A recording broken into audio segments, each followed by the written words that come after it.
Right, next we're going to look at the general structure and functional characteristics of leukocytes, or white blood cells. They are the only formed element that is a complete cell with nuclei and organelles, and they make up less than 1% of total blood volume. So about 4,800 to 10,800 white blood cells per microliter per blood. Function is generally going to be in defense against disease. They're going to be able to leave capillaries via diapedesis. And once they leave capillaries via diapedesis, they're able to move through tissue spaces by an amoeboid motion and follow a chemical trail. Following that chemical trail is called positive chemotaxis. A condition called leukocytosis is an elevated white blood cell count over about 11,000 per microliter of blood. An increase in white blood cells is a normal response to infection. Leukocytes can actually be grouped into two major categories: granulocytes, those with granules in their cytoplasm, and agranulocytes, those without granules in their cytoplasm. There are three granulocytes: neutrophils, eosinophils, and basophils. You can just remember NEB or NEB. Those are the first letter of the white blood cells that have granules. And then the agranulocytes are lymphocytes and monocytes. If you remember the mnemonic, never let monkeys eat bananas, where the N in never stands for neutrophil, the L in let stands for lymphocyte, the N in monkeys stands for monocyte, and the E stands for eosinophil and the B for basophil, then you know a mnemonic for remembering the blood cells in decreasing abundance. That would mean that neutrophils are the most abundant, followed by lymphocytes, then monocytes, then eosinophils, then basophils. We also want to just kind of take a look here at figure 16.9 because we've been talking about blood as whole blood. And whole blood is blood plasma plus all the formed elements. And now we've been taking a closer look at the formed elements. So we can't forget kind of where we're coming from. We started with whole blood, we looked at the two major components. Then we were taking a closer look at plasma, then we took a closer look at formed elements, and that's where we're at right now. We looked at red blood cells. Now we're looking at leukocytes. Next, it's going to be platelets. So we're looking at white blood cells made up of granulocytes and agranulocytes, and we can see kind of the abundance of all in a sample of blood.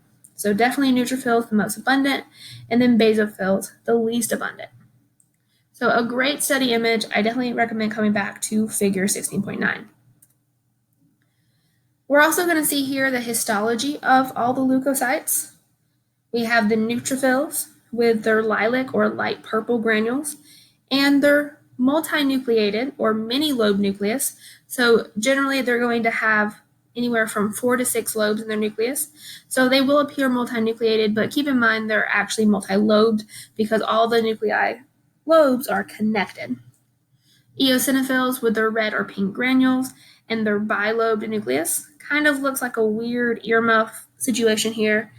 And then basophils with their really dark purple granules. You can't really see their nucleus. You can barely see this one. It's usually kind of a U or S shape. And those are our three granulocytes. And then over here we have lymphocytes, which are quite small for a white blood cell. They have usually a spherical nucleus, takes up most of the space in the cell, so you should only see kind of a crescent-shaped cytoplasm over here. And then our monocyte. So we have a large cell with a kidney-shaped or U-shaped nucleus, a lot more cytoplasm than we see in the lymphocyte. And I know it looks like there's granules, but there's actually no granules in a monocyte. But it's the large size that should be the giveaway. The large size, kind of on par with neutrophils, but we're missing the multi-lobed nucleus here in the monocyte. So let's talk about all the white blood cells in more detail. So granulocytes first, there's 3 types. Again, let's just reiterate. The neutrophils, eosinophils, and basophils are granulocytes. They are larger and shorter lived than red blood cells. They have lobed nuclei, not really circular nuclei, and they have cytoplasmic granules. And all of the granulocytes are phagocytic to some degree, especially the neutrophils.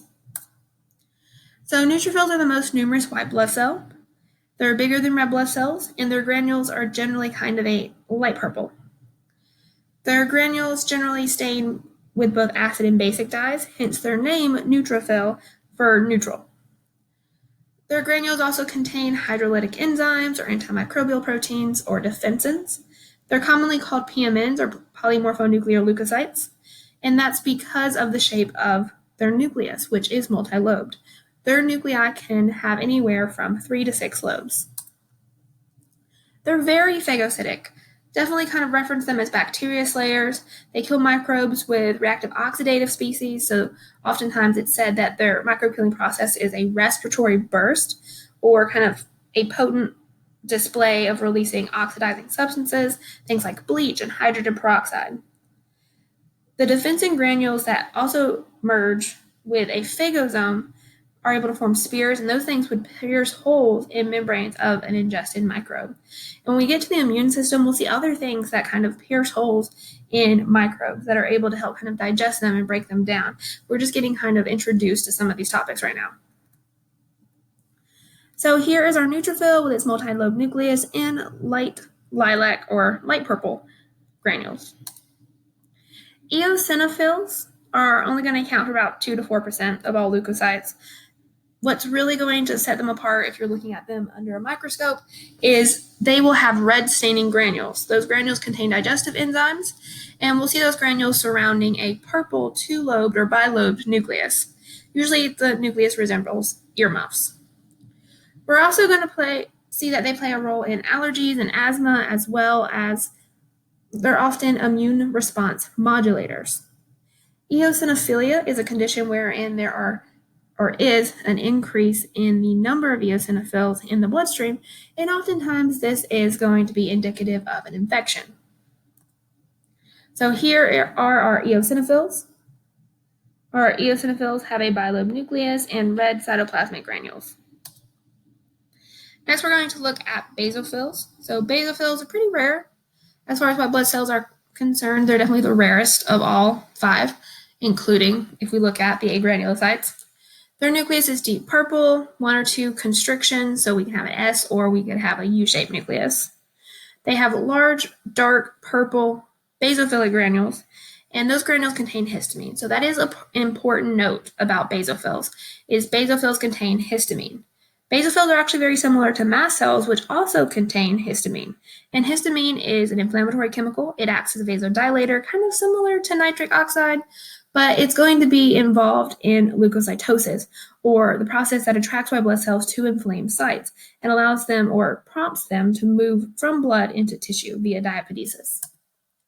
So here's a basophil with its bilobed nucleus. It could be S or U-shaped as well. It has purplish black granules, and it's definitely a granulocyte. Next, we're going to look in more detail at our agranulocytes, which lack those visible cytoplasmic granules. There's just 2, lymphocytes and monocytes, and they both have nuclei. One spherical and one is kidney-shaped. Lymphocytes are small for white blood cells, and they have a large dark purple circular nuclei that takes up most of the space. You'll see very little cytoplasm, just kind of a thin rim of blue cytoplasm around that nucleus. Mostly they're found in lymphoid tissue, so you could find lymphocytes in lymph nodes, in the spleen. Very few lymphocytes would be found circulating in the blood, but they're crucial to immunity. 2 derivatives of a general lymphocyte are a T lymphocyte and B lymphocyte. T lymphocytes are also called T cells, and B lymphocytes are also called B cells, and they're named after where they mature. T cells mature in the thymus, and B cells mature in the bone marrow. T cells are actually able to act against virus-infected cells and tumor cells, whereas B lymphocytes are able to give rise to plasma cells, which are cells that create antibodies. So lymphocytes are very important for the immune system, and we'll expand on them more when we get to chapter 20. But they have that large spherical nucleus that takes up much of the space of the cell. Monocytes are also agranulocytes, so no cytoplasmic granules to be seen here. They have a lot more cytoplasm than seen in the lymphocyte, and they have a U or kidney-shaped nuclei. They are able to perform diapedesis and leave circulation in inner tissues, and perform positive chemotaxis and follow chemicals as they differentiate into macrophages in order to actively phagocytose cells. So macrophages are really great at being phagocytes, and macrophages are monocytes that have been in tissue and changed in order to be crucial fighters against viruses, intracellular bacterial parasites, and chronic infections. They're also able to activate lymphocytes to mount an immune response by speaking with them about what they've caught. So here is our really large agranulocyte called the monocyte, which becomes a macrophage in tissues. It's a better phagocyte when it's a macrophage in tissues than it is here as a monocyte. It has a lot of abundant pale cytoplasm, and it does not have granules. So just to review, we have 3 granulocytes: neutrophils, eosinophils, and basophils, and 2 agranulocytes, lymphocytes, and monocytes. You should know general information about them, the colors of the granules and the granulocytes, the general shape for all of them of their nucleus, and you should be able to recognize things like, for example, an eosinophil is involved in allergies and asthma, and a basophil, its granules contain histamine. Or a lymphocyte is similar to T and B lymphocytes, which are derivations of the general lymphocyte. Or a monocyte turns into a macrophage in tissues. And then a neutrophil is the most abundant type of white blood cell. So those kind of common facts we went through that you find on each one of their individual slides are things I would go back and review. Next, we're going to look at the production and lifespan of leukocytes. So this process is called leukophoresis. So the production of white blood cells is leukophoresis, whereas the production of red blood cells was erythropoiesis. Leukophoresis is going to be stimulated by types of chemical messengers from red bone marrow and mature white blood cells. These chemical messengers include interleukins, abbreviated IL, and colony-stimulating factors, abbreviated CSF. The colony-stimulating factors are named for the white blood cell type they stimulate. For example, a granulocyte CSF would stimulate the production of granulocytes. But all leukocytes are going to originate from the hemocytoblast stem cell, just like all red blood cells. So that is kind of our foremost stem cell. But from that stem cell, we'll have 2 branches. When we looked at erythrocytes, we saw that they generated or were derived from a myeloid stem cell, which was an offshoot of the hemocytoblast. And then lymphocytes are going to be an offshoot of the lymphoid stem cells. So pretty much after the hemocytoblast, almost all blood elements come from the myeloid stem cell, except for lymphocytes. So granulocyte production includes a couple of different phases. We have a myeloblast, then a prophase, a myelocyte phase, and then band cells. Mature granulocytes have nuclei that become segmented before being released in the blood. And more are stored in bone marrow than in blood. A lot of white blood cells reside in lymphoid organs or bone marrow than exist in circulation. Even though we make more white blood cells than red blood cells, we're not going to find as many in circulation. They have a much shorter life once released into circulation because they die fighting microbes. Agranulocyte production is pretty similar. For example, monocytes are derived from the myeloid line. They do have a prophase. They turn to a monocyte. They have a common precursor with neutrophils, and that's going to be myeloid stem cells. That would be the common precursor, and they live for several months. So they do live much longer than some of the granulocytes, especially neutrophils, which oftentimes die fighting, kind of on the first line of defense for the immune system. Then lymphocytes are kind of different for the rest, or compared to the rest of the white blood cells. Whereas all the other white blood cells, even red blood cells and platelets, are derived from the myeloid line, lymphocytes are derived from the lymphoid line. Myeloid and lymphoid stem cells are derived from the hemocytoblast or hematopoietic stem cell. T lymphocyte and B lymphocyte precursors are going to be able to give rise to the mature T and B cells. And again, T lymphocytes mature in the thymus and B lymphocytes mature within the bone marrow. And unlike monocytes and the granulocytes, lymphocytes can actually live from a few hours or decades. There are memory lymphocytes that we'll talk about more when we get to chapter 20. So here is figure 16.11 over leukocyte formation. It's good to just review this quickly. So here is our kind of progenitor or original stem cell that's going to give rise to all of our blood cells. Now missing here in this image is red blood cells and platelets, but I'll kind of point out where they would be roughly. So our hemocytoblast or hematopoietic stem cell differentiates into either a myeloid or lymphoid stem cell. The lymphoid stem cell will then give rise to lymphocytes, either a B or T lymphocyte precursor, which then develops into a B and T cell, and then finally their effector cells, whereas a myeloid stem cell will give rise to eosinophils, basophils, and neutrophils. as well as monocytes. Monocytes become macrophages when they move into tissues. Now, if I were to include platelets and red blood cells, I would put them over here on the myeloid stem cell side because it's only lymphocytes that are derived from the lymphoid stem cell line. But again, these are the two stem cells that are derived from the original progenitor, hemocytoblast, and then we have even further derivation. So let's look at homeostatic imbalance. So there's many hematopoietic hormones, there's growth factors. Some of the ones we've talked about are EPO and colony stimulating factors, and they can be used clinically. We can use them in the lab to stimulate bone marrow of cancer patients receiving chemotherapy or in individuals who are receiving stem cell transplants. They're also used to increase the protective immunity responses of AIDS patients, so we can use these hematopoietic hormones in order to aid the development, treatment, and research related to bone marrow cancer, stem cell transplants, and the immune response of AIDS. To continue on looking at some homeostatic imbalances, let's talk about leukocyte disorders. There's the overproduction of abnormal white blood cells, common in leukemias and infectious mononucleosis. A condition called leukopenia is an abnormally low white blood cell count. So those two words kind of oppose each other. Leukemias and infectious mononucleosis, those have an overproduction of abnormal white blood cell, while leukopenia has a underabundance or underproduction of white blood cells.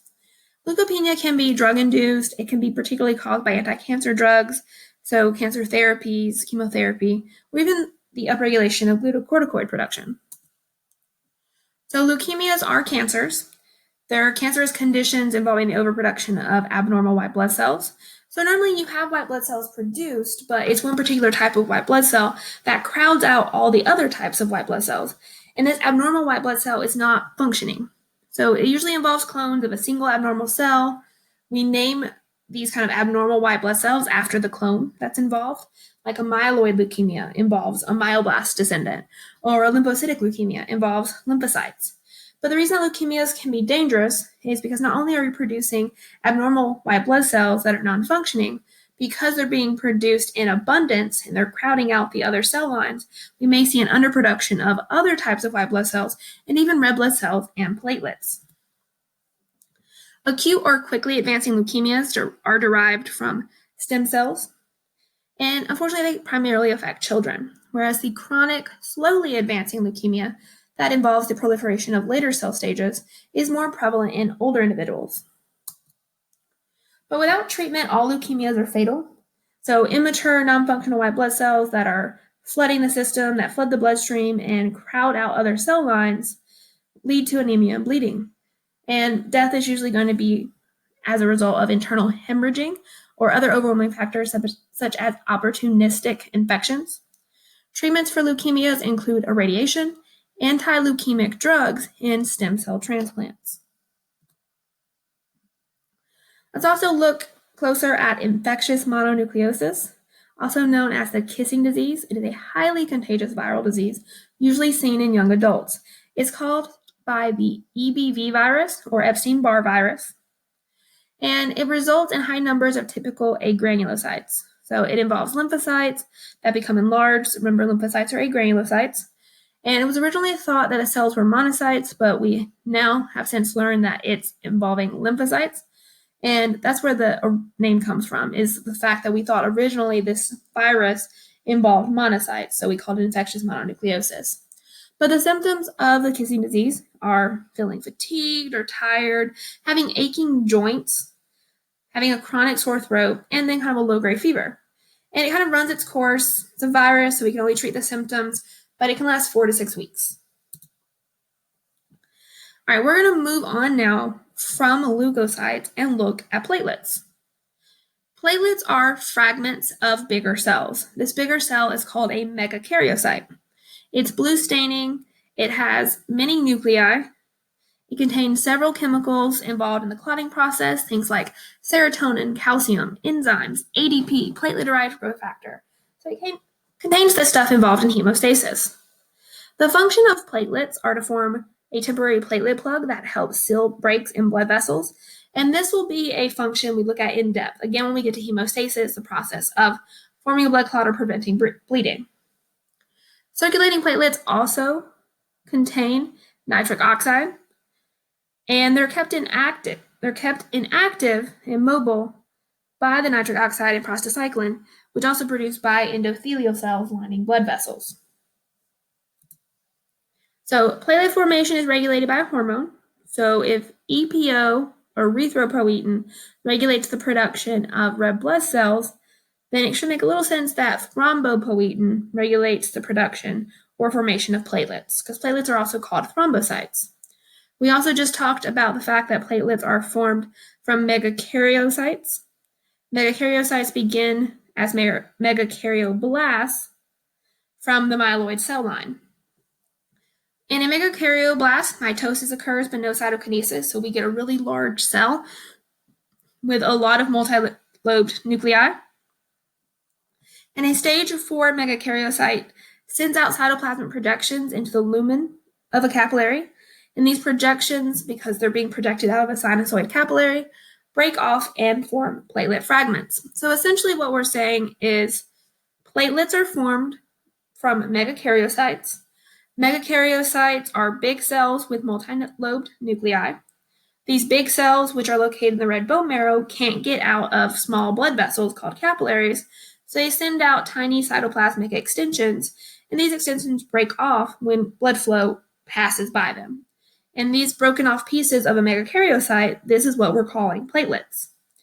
Platelets, because they essentially only contain chemicals and maybe a little piece of the nucleus, age quickly and degenerate in about 10 days, so they don't even last as long as red blood cells. And the normal amount or number of platelets in circulation should be between 150,000 and 400,000 platelets per milliliter of blood. So here is just kind of an overview in figure 16.12 of the formation of platelets. We're going to begin with our hemocytoblast. We are going to have kind of pre-stages of the megakaryocyte. Then we'll have the megakaryocyte with its cytoplasmic extensions, which extend into circulation out of the capillary bed and break off to form our cell fragments called platelets. And that's going to be it for our overview of formed elements, because we've looked at now at erythrocytes. We looked at not only what they look like, but their production. We looked at disorders associated with erythrocytes. Then we looked at leukocytes and similar material, and now platelets. So here in table 16.2, we see a summary of formed elements of the blood. So you should always be able to list the formed elements. Erythrocytes, also known as red blood cells, leukocytes, also known as white blood cells, and platelets. You should know that white blood cells are the only complete cells because red blood cells are anucleate and platelets are cell fragments. We should know that erythrocytes are involved not only in the transport of oxygen, but also carbon dioxide, even though the respiratory gas transported most in red blood cells is oxygen, thanks to hemoglobin. Leukocytes have immune functions, and platelets are involved in clotting. We'll elaborate on all of that as we kind of move not only through this chapter, but later into chapter 20, all about the immune system. You should be able to list the leukocytes. Our 3 granulocytes are the neutrophil, eosinophil, and basophil. You should be able to list also the agranulocytes, the lymphocyte, and monocyte. Words like macrophage, T cell, B cell, plasma cell, all those should not be unfamiliar to you. So make sure you're going back and looking at terminology as well as the physiology that relates to our formed elements. And next on our list is looking at hemostasis, which is a series of reactions for the stoppage of bleeding. So it's definitely going to involve platelets, but also plenty of clotting factors and other chemicals.